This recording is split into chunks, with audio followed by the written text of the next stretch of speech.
Nah, untuk yang pertama, di sini kita akan mencari linear regression prediction. Di sini udah ada beberapa data, yaitu ada duration dan score. Kita disuruh mencari output, coefficient of slope, dan coefficient of intercept-nya. Lalu nanti kita masukkan ke yang kosong ini. Pertama, kita klik output-nya. Rumusnya sama dengan minus blok bagian skor, titik koma, blok yang bagian duration. Enter.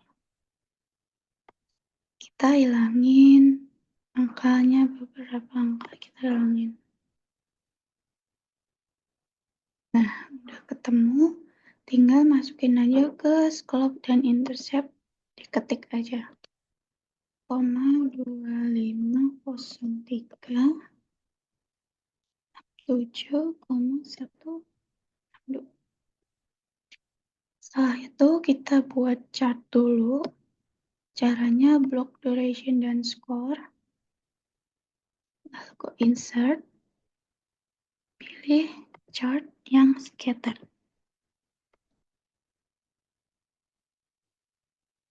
Nah, kalau udah muncul, kita pencet aja klik yang biru kecil ini. Klik kanan. Add trend line. Pilih yang linear. Lalu checklist yang display equation on chart. Nah, nanti dia bakal muncul angka yang akan kita masukkan ke formula ini. Lalu kita ke yang mau kita cari, rumusnya. Lihat ini buat rumusnya sama dengan 5,2503 dikali durasinya ditambah 67,162. Udah muncul, kita klik 2 kali. Nah, kalau udah muncul gini, kita hilangin angkanya.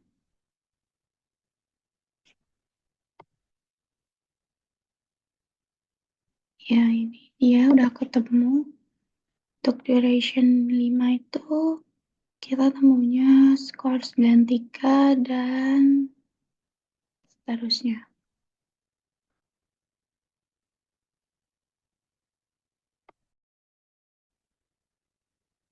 Selanjutnya yang kedua ada linear regression hypothesis testing. Nah, di sini juga udah ada data iklan radio X1, digital marketing itu X2, iklan koran itu X3, keputusan pembelian itu Y.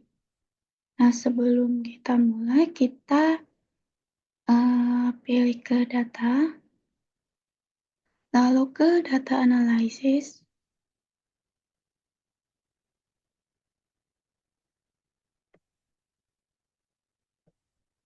lalu pilih yang regression.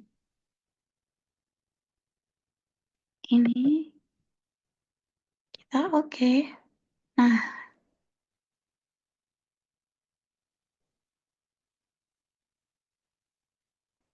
nanti dia bakal muncul tabel kayak gini, ada input, output, input Y, input X. Nah, di sini untuk input Y range-nya kita blok yang di keputusan pembelian. Selanjutnya untuk input X-nya ini kita blok iklan radio, iklan digital, dan iklan koran.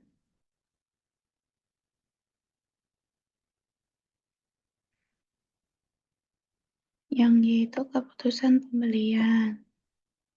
Untuk X-nya iklan radio sampai iklan koran. Nah, setelah itu kita klik OK. munculnya jadi seperti ini. Kita rapihin terlebih dahulu.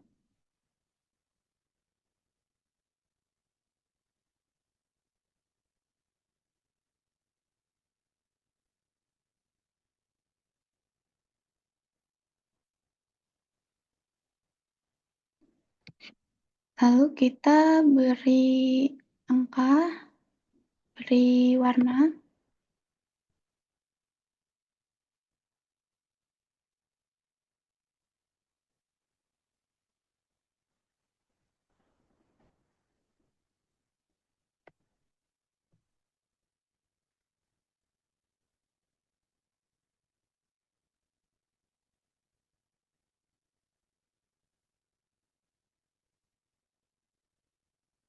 Nah, jadi ini tuh untuk yang R square. R square ini menunjukkan angka.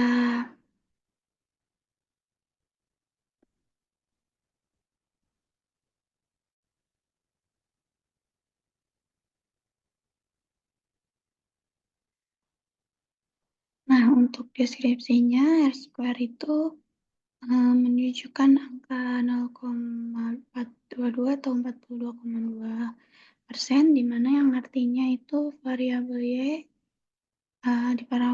dipengaruhi sebesar 42,2% oleh variabel percasing.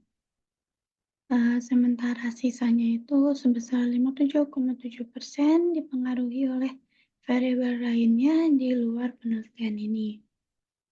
Dan untuk yang bagian bawahnya ini, untuk 0,022 yang mana angka tersebut kurang dari 0,05, artinya variabel X ini dipengaruhi yang positif dan signifikan terhadap variabel Y atau omset penjualan. Selanjutnya kita balik ke data sebelumnya. Setelah itu kita blok semuanya.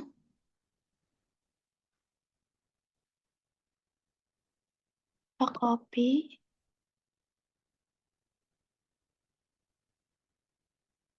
Lalu kita paste di SPSS. Nah, hasilnya seperti ini. Untuk variabelnya kita ganti. Kita tulis X1, X1, X2, X3, dan Y. Setelah itu desimalnya kita ubah ke 0.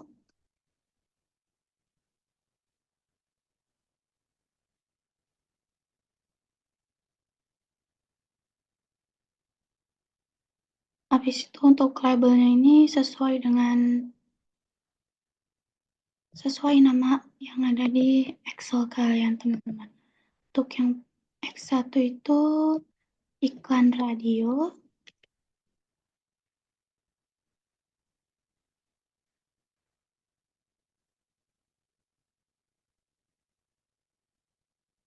Terus yang kedua ada digital marketing.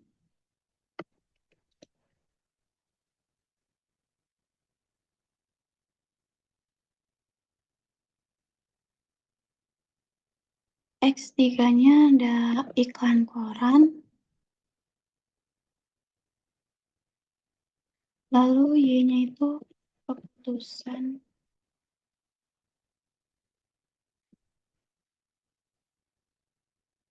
pembelian. Nah, setelah itu kita measure-nya kita ganti yang ke scale semua. Yang Y tidak usah ya, teman-teman. Itu kalian ke analyze, ke regression yang linear.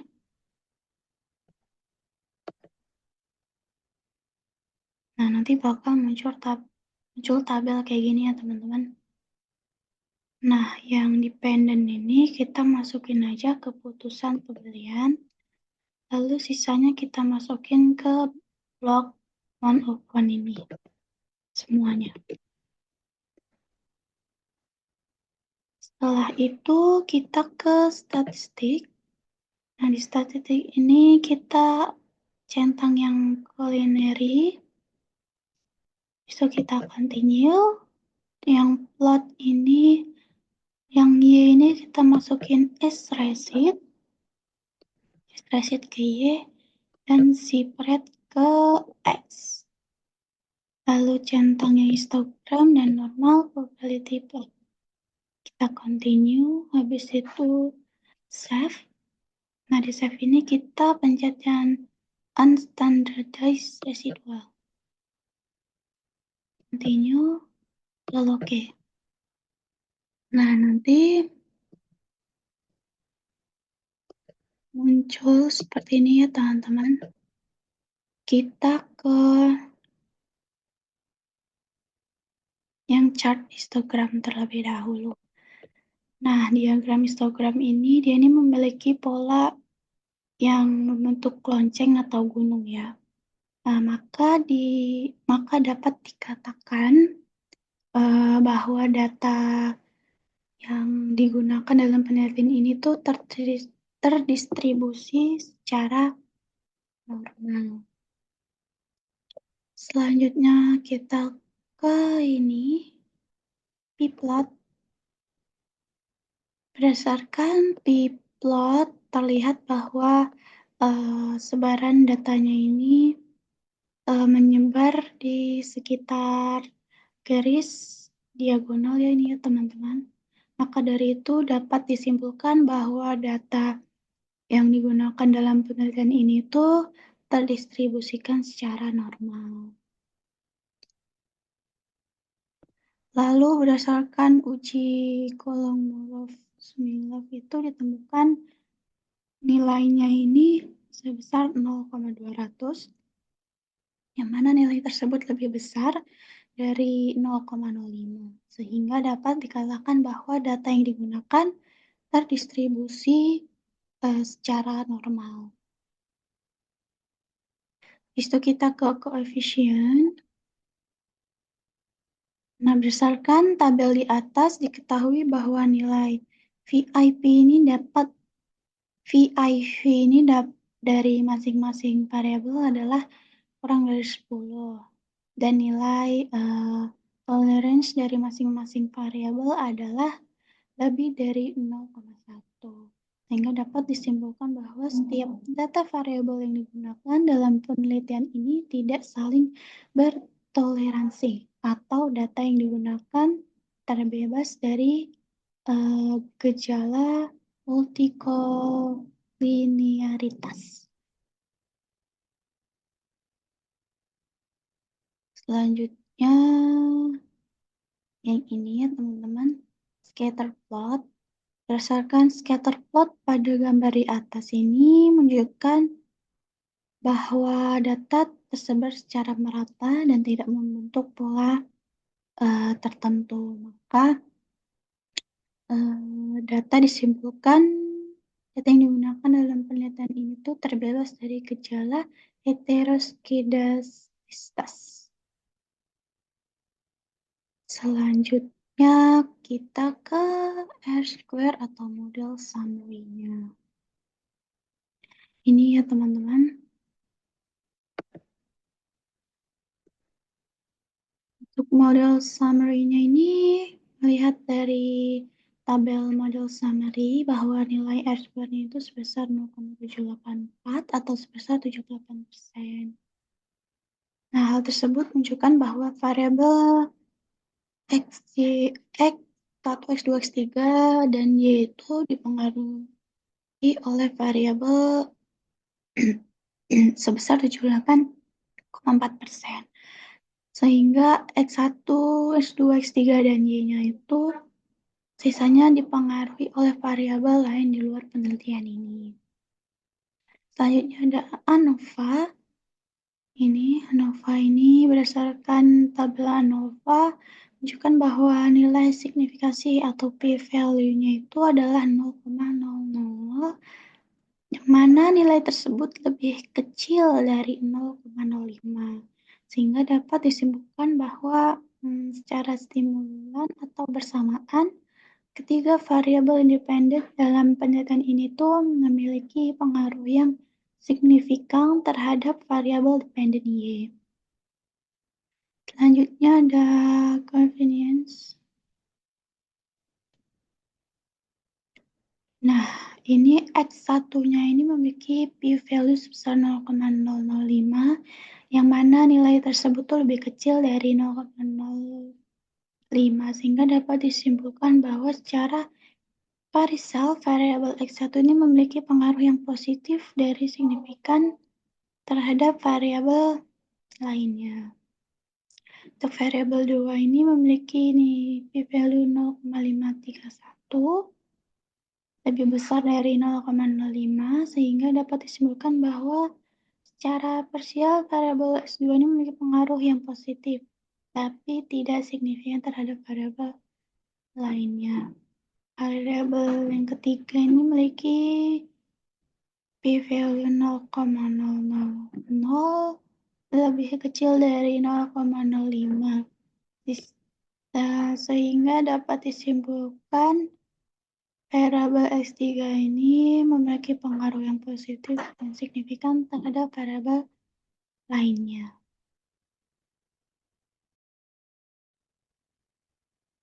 Selanjutnya kita yang ketiga di sini ada data logistic regression binary. Sini ada data age dan subscribe. Kita blok age dan subscribe ini.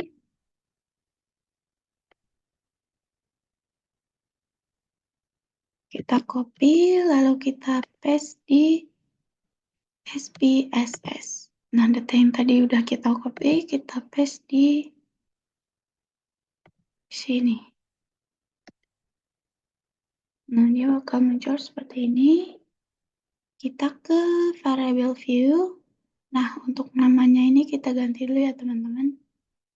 Sesuai nama data yang ada di Excel tadi. Age dan subscribe.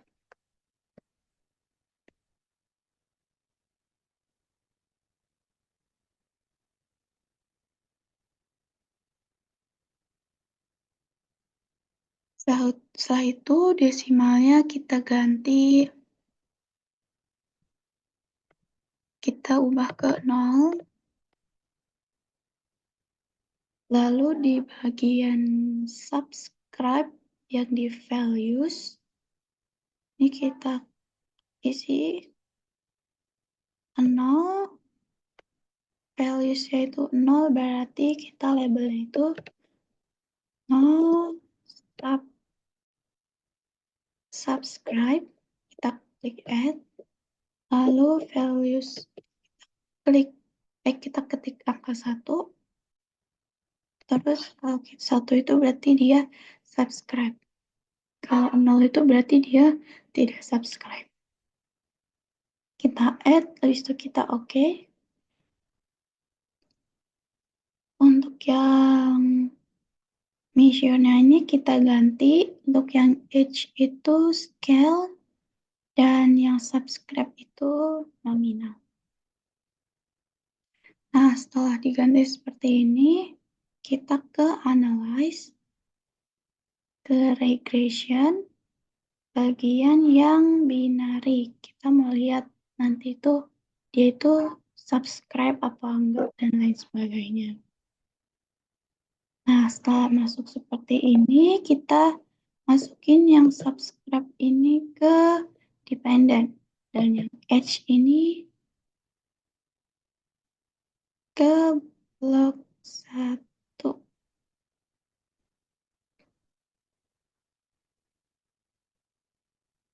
Nah, setelah itu kita pilih kategorial, nggak usah, kita pilih yang ke save, checklist yang probabilities, dan group membership. Kita continue, dan option itu kita centang semua.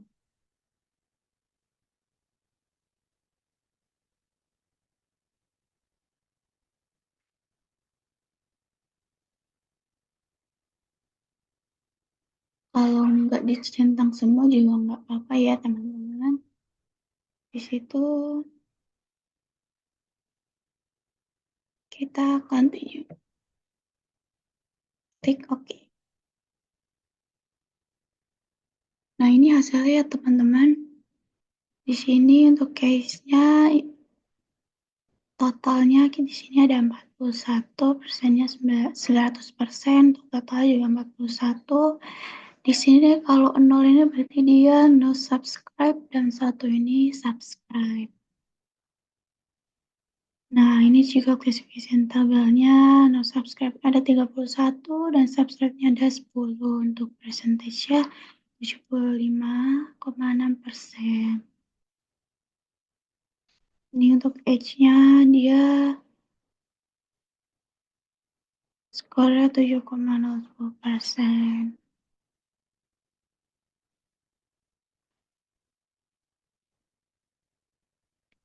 Ini juga ada classification table. Subscribe-nya ini ada 29. No subscribe-nya 29 dan subscribe-nya ada 2. Percentage correction-nya 93,5. Jadi overall percentage-nya ada 78%.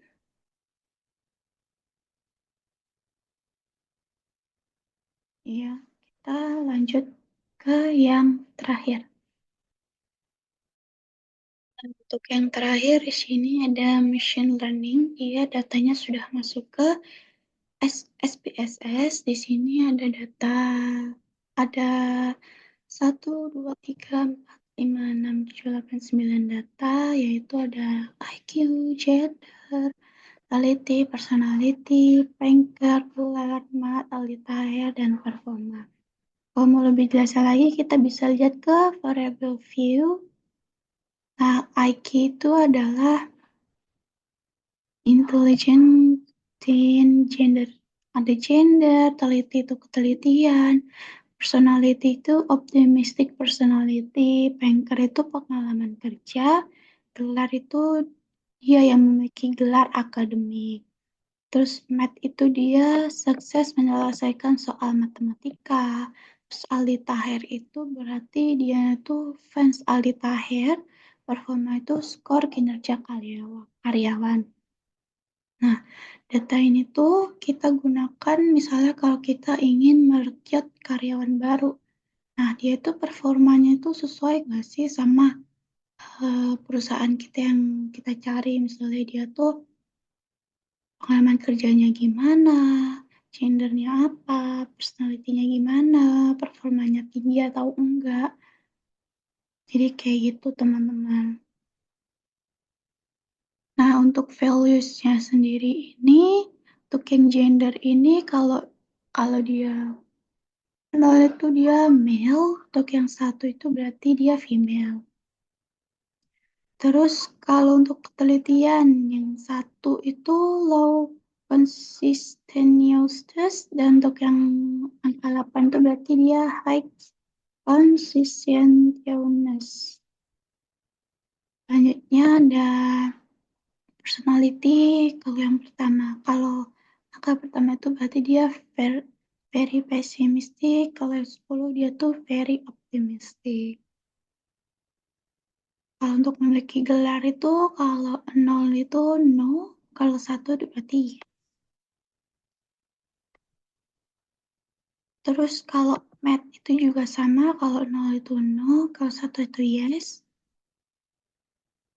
Selanjutnya fans Aldi Taher atau enggak. Kalau dia no berarti dia tidak fans, kalau 1 itu berarti dia fans. Nah, untuk performanya ini kita ada 1 sampai 10. Kalau 10 itu berarti dia 10% percentile, kalau 1 itu berarti cuma 10%.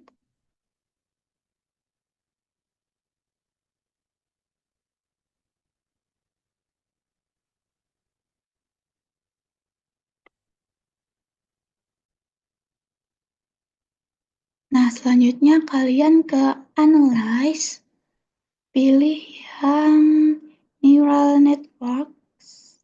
Ini kita bisa pilih dua-duanya, tapi yang paling sering biasanya yang atas multiplayer perceptron. Kita klik yang atas saja.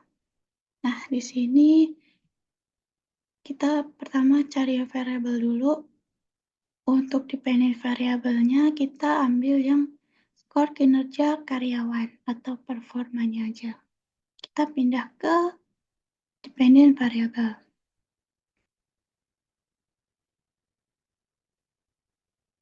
Sedangkan semua ini kita masukkan ke varieties. Semuanya ya teman-teman. Varieties. Nah, setelah seperti itu, kita lihat yang ini kita baikkan aja nih hanya informasi ya teman-teman. Kalau dia 7 berarti 70%. Kalau total 100 itu 100%, berarti tes itu 30%, jadi totalnya 100 gitu ya teman-teman. Untuk yang arsitekturnya juga diabaikan aja. Terus yang training ini juga diabaikan. Untuk outputnya,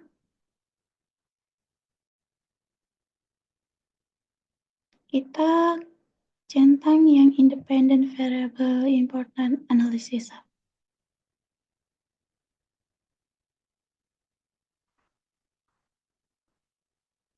Untuk bagian save-nya juga diabaikan aja. Exportnya juga. Yang ini juga. Habis itu kita klik OK. Nah, nanti dia bakal muncul seperti ini, teman-teman. Ini untuk case processingnya tadi, untuk trainingnya 70%, testingnya itu 30%.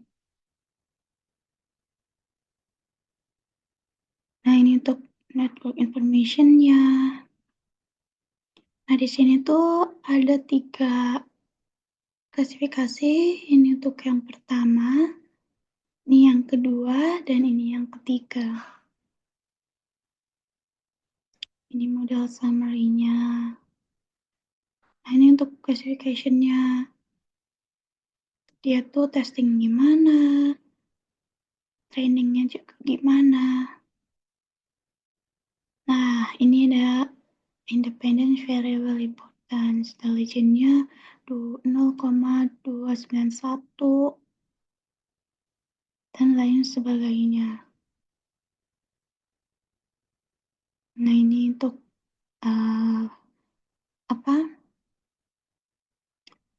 chartnya. Oh, berarti yang paling kita cari itu IQ ya teman-teman, untuk di pengalaman kerja.